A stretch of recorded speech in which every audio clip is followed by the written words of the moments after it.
नमस्कार मित्रों,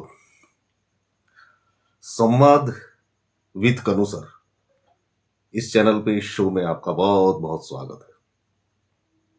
મિત્રો, આજે આપણે વાત કરીશું કે અહેવાલ એટલે શું, અહેવાલ લેખન કેવી રીતે કરી શકાય, કઈ બાબતોની કાળજી રાખવી જોઈએ લખતી વખતે, એના પણ થોડા નિયમ છે, તે નિયમો સમજવાની આપણે કોશિશ કરીશું કે અહેવાલ વાસ્તવિક રીતે એકચ્યુઅલી છે શું, કેવી રીતે લખી શકાય. તો સૌથી પહેલા અહેવાલને સમજીએ કે અહેવાલ કોને કહેવાય. અહેવાલ એટલે કે એક વૃત્તાંત, એક નિવેદન, ઇંગ્લિશમાં કહીએ તો રિપોર્ટ, બરાબર. કોઈ પણ ઘટના કે કોઈ પણ પ્રસંગ કે કોઈ કાર્યક્રમ, બરાબર, સાંભળજો ધ્યાનથી વાત, કોઈ પણ ઘટના કે કોઈ પણ કાર્યક્રમ કે કોઈ પણ પ્રસંગની હકીકત લેખિતમાં સાચી રીતે જણાવવી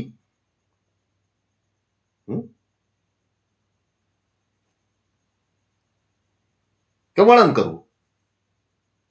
આપણે તમે અખબાર વાંચો છો, અખબારમાં આવે છે ને અહેવાલ આવે છે, કોઈ અકસ્માત હોય છે, કોઈનો વિદાય સમારંભ હોય છે, તો આપણે નાના નાના અહેવાલ જોયા છે, બરાબર ને, છાપામાં આવે જ છે અહેવાલ. હવે અહેવાલને સમજવાની કોશિશ કરીએ કે કેવી રીતે લખી શકાય. સૌથી પહેલા પ્રથમ વાત છે કે એ તટસ્થ હોવું જોઈએ, કે તમારી નજરે જે જોયું છે તમે તેમાં કોઈ પણ જાતની કલ્પનાઓ ઉમેરવાની નથી તમારા તરફથી.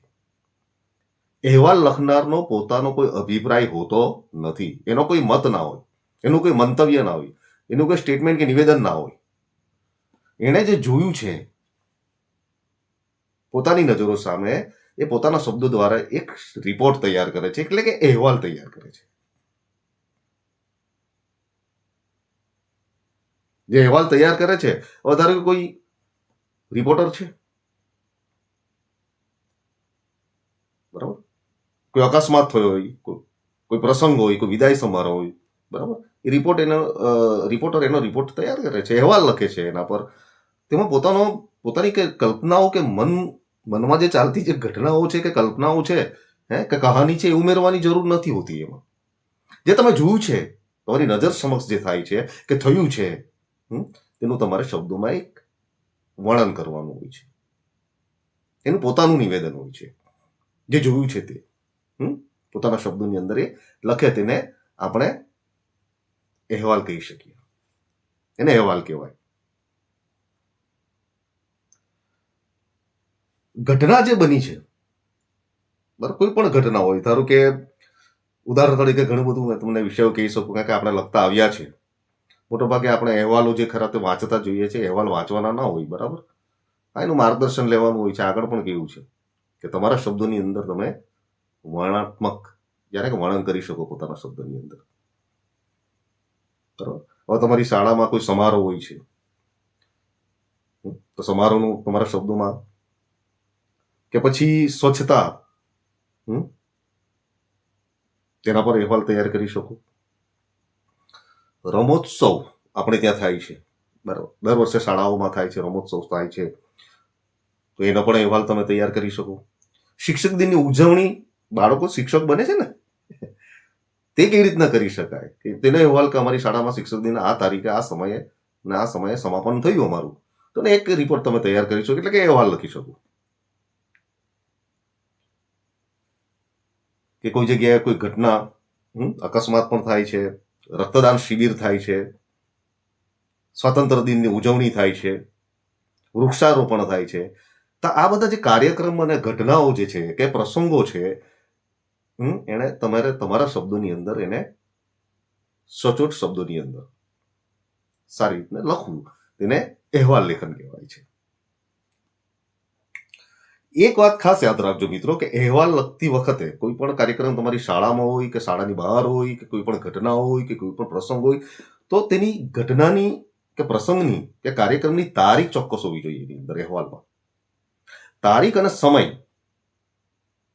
અને દિવસ અને વર્ષ, એનો ઉલ્લેખ કરવો જ જોઈએ, ફરજિયાત કરવો જોઈએ. કારણ કે કોઈ પણ ઘટના બને છે, કોઈ પણ કાર્યક્રમ છે, એની તારીખ, સમય, એનું સમાપનનો સમય વગેરે. આ બહુ જરૂરિયાતવાળી વસ્તુ છે. આ ફરજિયાત લખવી પડેલી છે. ખાસ કરીને તારીખ, સમય, દિવસ અને વર્ષ. આ વસ્તુનો ઉલ્લેખ ખૂબ જ મહત્વનો છે અહેવાલની અંદર. તો આ ચોકસાઈપૂર્વક એને લખવાના, ખૂબ કાળજીથી લખવાના. આ વસ્તુ જે મેં તમને કીધી ને, તારીખ, સમય અને વર્ષ, એ ખૂબ જ ચોકસાઈપૂર્વક અને કાળજીપૂર્વક લખવાના. એને ફરજિયાત લખવાના હોય છે. કારણ કે કોઈ પણ ઘટના પ્રસંગનો એક સમય હોય છે, એક દિવસ હોય છે, વર્ષ હોય છે અને તારીખ હોય છે. એના વગર કંઈ થતું નથી કે આ તારીખે આ જગ્યાએ આ રીતનું થયું હતું. બરાબર? એ રીતે વર્ણન કરી શકો, તમે અહેવાલ લખી શકો. અને બીજી વાત એ જોવું જોઈએ કે તમે જ્યારે વિગતો જ્યારે અહેવાલમાં લખો છો ત્યારે ક્રમબદ્ધ હોવું જોઈએ. એવું નહીં કે ઘટનાની જે પરાકાષ્ઠા છે, એટલે કે નોંધ છે, તમે પહેલા લખી દો, વચમાં કંઈ ગડબડ ગોટાળા લખી દો, એવું ના ચાલે. એ ક્રમબદ્ધ હોવું જોઈએ. બરાબર? કે વૃક્ષારોપણ અમે સવારે, તો તે સવારે અમે પ્રાર્થનાઓ કરી, પ્રિન્સિપાલ અમને આખી કાર્યક્રમ જણાવ્યો, વૃક્ષારોપણ આજે આપણે શાળાની અંદર કરવાનું છે. ખ્યાલ આવ્યો? તો તે રીતે ક્રમબદ્ધ આખો દિવસ તમે કે 2 કલાક કે 3 કલાક તમે વૃક્ષારોપણ કર્યું કે ગામની અંદર કર્યું જઈને, તો એનો ક્રમબદ્ધ હોવું જોઈએ, 1 by 1 હોવું જોઈએ, એનો ક્રમાંક જાળવવો જોઈએ. એક આ ખાસ મહત્વની વસ્તુ છે કે ક્રમ જળવાવો જોઈએ, ક્રમબદ્ધ હોવું જોઈએ. અને મહત્વની જે વિગતો હોય તો ચૂકી ન જવાય તેની કાળજી રાખવી જોઈએ. અત્યંત કાળજી. મહત્વની જે વિગતો હોય છે, બરાબર, માહિતી હોય છે, એ ભૂલી ન જવાય આપણાથી, કે ચૂકી ન જવાય લખવામાં, એની ખાસ કાળજી રાખવી. આ ખૂબ જરૂરી છે. અહેવાલની જે ભાષા છે, ખાસ મહત્વની વાત કહું છું, અહેવાલની ભાષા તદ્દન અલગ હોય છે. બીજા જે સાહિત્ય પ્રકાર છે ને એનાથી એકદમ અલગ હોય છે. આપણે ત્યાં કવિતાઓ હોય છે, નિબંધો હોય છે, કે એનાથી તદ્દન અલગ હોય છે. બીજા જે સાહિત્ય પ્રકાર છે ગુજરાતીમાં, એનાથી તદ્દન અહેવાલની ભાષા અલગ હોય છે. બીજા પ્રકારોમાં શું છે, સાહિત્ય પ્રકારોમાં આપણે એમાં કલ્પનાઓ હોય છે, સંવેદનાઓ હોય છે. એ સાહિત્ય રૂપથી, જે સાહિત્યનું જે રૂપ છે, બરાબર ને, વાર્તાઓ હોય છે, એનાથી એકદમ અલગ હોય છે એની ભાષા. અહેવાલની ભાષા તદ્દન અલગ હોય છે. એટલે એવું નથી કે ગુજરાતીમાં ના હોય, ગુજરાતીમાં જ હોય છે. મતલબ સચોટ ભાષા હોય છે, સરળ ભાષા હોય છે, સાહજિક ભાષા હોય છે. ને એક વસ્તુ ખાસ યાદ રાખજો મિત્ર, કે કલ્પનાઓના ઘોડા અહેવાલમાં ચાલતા નથી ને દોડતા નથી. એ ઘોડા દોડાવવાની કોઈ જરૂર નથી.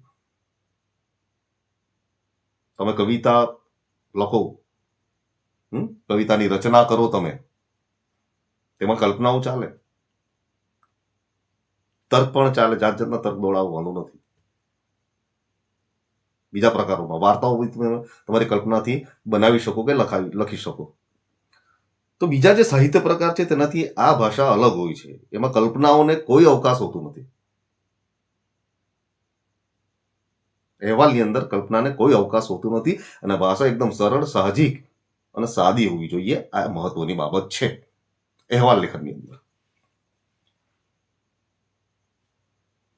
બને ત્યાં સુધી અલંકારિક જે ભાષા છે, આપણે અલંકાર બહુ વાપરીએ ને, ઉપમા આપીએ આપણે બીજા પ્રકારમાં, સાહિત્યની ભાષા એવી હોય છે, ઉપમા આપીએ, અલંકારિક ભાષા વાપરીએ. તો મોટા ભાગે અલંકારિક ભાષાઓ તમારે ટાળવી જોઈએ અહેવાલની અંદર. કારણ કે અહેવાલની અંદર જે ગ્રાઉન્ડ પર તમે જોયું છે, તમારી નજર સમક્ષ જે બન્યું છે, તેનું વર્ણન કરતી વખતે અલંકાર ભાષા લગભગ ટાળવી જોઈએ. આ ખૂબ જરૂરી અને મહત્વની વાત તમને કહી. બિનજરૂરી જે લંબાણ હોય છે,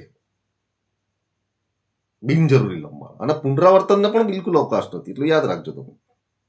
બિનજરૂરી લખાણ, બિનજરૂરી, અને પુનરાવર્તનને બી કોઈ અવકાશ નથી આમાં. વારે વારે તમે 2 વાક્ય લઈ કોઈ પાછા રિપીટ કર્યા કરો તો કમસે કમ અહેવાલમાં ના ચાલે.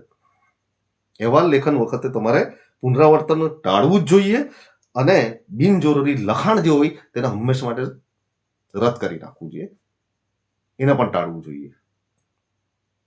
કારણ કે શું થાય કે બિનજરૂરી લખાણ અને પુનરાવર્તન આવ્યા કરે તો જે અહેવાલ આપણો હોય છે ને, એ અહેવાલ એને શિથિલ બનાવી દે છે આપણા લેખનને. અહેવાલ લેખનને શિથિલ બનાવી દે છે, કમજોર બનાવી દે છે. તો આ થઈ મિત્રો અહેવાલ લેખનનું જે કંઈ જ્ઞાન હતું મારી પાસે, ટેકનિકલ જ્ઞાન હોય, જે નિયમો હતા મેં જાણ્યા છે, જોયા છે. તો હંમેશા અહેવાલ લેખન વખતે આટલી વિગતો તમારે ધ્યાનમાં રાખવાની છે. બરાબર. અખબાર વાંચતા રહો, સમાચાર પત્રોમાં આવે છે તે અહેવાલ જ કહેવાય છે. આપણે એને સમાચાર તરીકે જોઈએ છીએ, પણ વર્ણન હોય છે એની અંદર કોઈ પણ ઘટના કે પ્રસંગનું છાપામાં આવે જ છે. તો મિત્રો રજા લઈએ. જય હિન્દ, જય ભારત. ફરીવાર મળીશું ગુજરાતી સાહિત્યના